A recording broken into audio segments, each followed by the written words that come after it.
중국 해안에서 불과 180km 떨어진 작은 섬이 어떻게 거대한 중국과 맞서고 있을까요? 타이완 문제가 최근에 생긴 갈등이라고 생각하신다면 우회입니다. 중국 내전과 냉전의 산물이라고만 알고 계신가요? 사실 중국과 타이완의 복잡한 관계는 훨씬 더 오래전부터 시작되었습니다. 그것도 놀랍도록 비슷한 패턴으로 반복되어 왔죠. 오늘은 타이완이 어떻게 중국의 일부가 되었다가 다시 분리되었는지 그 긴 역사의 여정을 살펴보겠습니다. 먼저 알아야 할 사실이 있습니다. 중국은 역사의 대부분 기간 동안 타이완에 관심이 없었어요. 당나라, 송나라, 원나라 황제들의 눈에 타이완은 변방의 미개한 땅에 불과했습니다. 오스트로네시아 계통의 원주민들이 살고 있었고 가끔 중국 해적이나 어부들이 들르는 곳이었죠. 1542년경 포르투갈 사람들이 처음으로 이 섬을 발견했습니다. 중국인들과 달리 포르투갈인들은 이 섬이 마음에 들었어요. 그래서 포모사, 즉 아름다운 섬이라는 이름을 붙였습니다. 다만 실제로 정착지를 세우지는 못했죠. 타이완을 처음 실질적으로 지배한 건 네덜란드였습니다. 그들은 섬 남서쪽 끝에 거점을 건설했어요. 곧이어 스페인도 북쪽 해안 일부를 차지했습니다. 이런 평화로운 공조는 오래가지 못했어요. 유럽인들은 나누는 걸 좋아하지 않았으니까요. 1642년 네덜란드가 스페인을 쫓아냈습니다. 그때 중국 본토에서는 엄청난 변화가 일어나고 있었습니다. 북쪽에서 침입한 만주족에게 명나라가 무너지고 있었죠. 1661년부터 패배한 명나라 지지자들이 승리한 만주족을 피해 타이완으로 도망치기 시작했습니다. 그 과정에서 네덜란드인들을 몰아냈어요. 흥미로운 점은 이것이 훗날 일어날 일의 예고편이었다는 사실입니다. 만주족, 즉 청나라는 명나라 잔당을 쫓아 바로 타이완을 침공할 수 없었어요. 초원 유목민이었던 그들은 해군 경험이 전혀 없었습니다. 대신 청나라는 극단적인 방법을 택했습니다. 중국 남부 해안 전체를 내륙으로 최소 16km 이상 비우라고 명령한 것이죠. 약 103만 명의 사람들이 강제로 이주당했습니다. 타이완과의 무역을 차단하고 명나라 잔당들을 굶겨 죽이기 위해서였어요. 효과가 있었는지는 의문이지만요. 결국 청나라는 타이완을 침공해야 했습니다. 해군을 건설하는데 21년이 걸렸어요. 1683년 중국은 210척이 넘는 함선을 동원해 타이완을 침공했고 17세기 최대 규모의 해전 중 하나에서 승리했습니다. 타이완의 반란 정권은 완전히 끝났고 이 섬은 처음으로 공식적인 중국 영토가 되었습니다. 문제는 이제 타이완을 얻고 나니 청나라가 어떻게 해야 할지 몰랐다는 점입니다. 황실 조정의 많은 관리들은 타이완을 포기하자고 주장했어요. 모든 면에서 가난한 변방 지역이었고 경제적, 문화적 가치가 거의 없었으니까요. 반면 군부는 격렬하게 반대했습니다. 점령하기 위해 너무 많은 피를 흘렸는데 포기할 수는 없다는 논리였죠. 황제는 군부의 손을 들어줬지만 엄격한 조건을 달았습니다. 타이완은 중국의 한부로 통합되었지만 이주민 유입에는 강력한 제한이 걸렸어요. 이렇게 하면 외국인들이 거점으로 사용할 수 없고 인구가 적어 반란 기지로도 쓰일 수 없다고 판단한 것이죠. 타이완은 이후 2세기 동안 군사 점령 변경 지역으로 남았습니다. 그 기간 동안 무려 110건이 넘는 반란이 일어났어요. 청나라에는 타이완에 대한 속담까지 생겼을 정도였습니다. 청나라가 반란을 진압하느라 바쁜 동안 일본은 산업화에 박차를 가하고 있었습니다. 근대화된 군대로 청나라를 철저히 격파한 일본은 1895년 타이완과 랴오둥 반도 그리고 조선에 대한 종주권을 넘겨받았죠.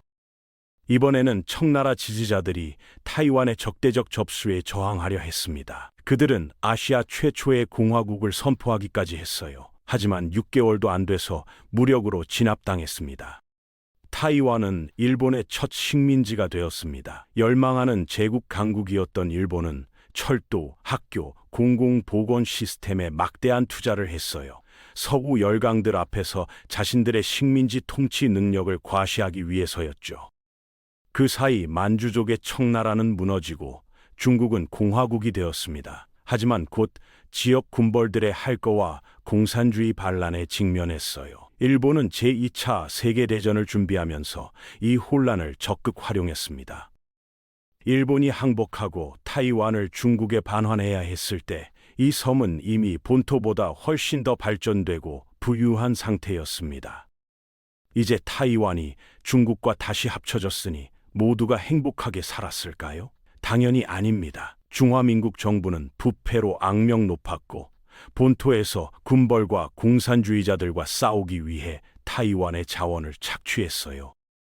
1949년 본토에서 전쟁이 불리하게 돌아가자 그들은 3세기 전 명나라 지지자들처럼 대규모로 타이완으로 도망쳤습니다. 마오쩌둥은 그해 10월 중화인민공화국을 선포했어요.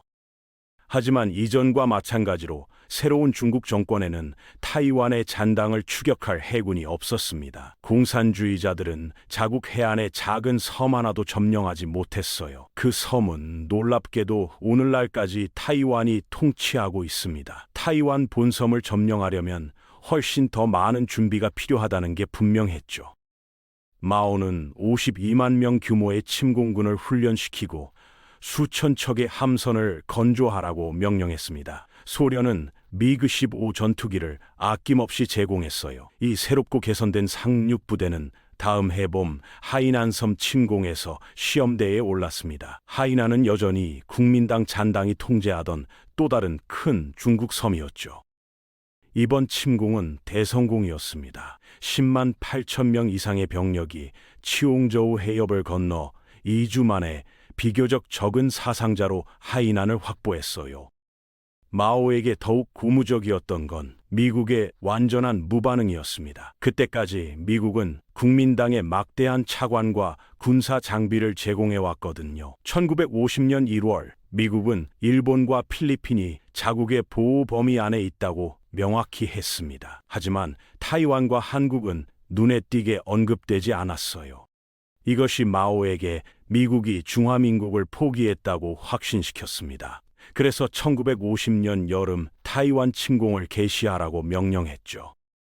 그런데 최종 준비가 진행되는 동안 북한의 김일성이 남한 침공 계획을 먼저 실행에 옮기기로 결정했습니다. 스탈린의 승인을 받았고 마오처럼 미국이 개입하지 않을 거라고 예상했어요. 안타깝게도 김일성과 마오에게는 미국이 개입했습니다. 공산주의 한국이 일본을 공격하는 발판으로 사용될 것이라는 두려움이 너무 컸던 것이죠. 트루먼 대통령은 미국의 불개입 정책을 철회했습니다. 8군을 남한 보호를 위해 파견했고 7함대를 타이완 해협에 보내 중국 공산당의 추가 확장을 막았어요. 타이완이 이제 미국의 방어 우산 아래 들어가면서 모든 침공 희망은 사라졌습니다. 긴 대치가 시작된 것이죠. 미국이 타이완을 보호하는 이유는 세월이 흐르며 변했지만 그 보장은 지금까지 흔들리지 않고 있습니다.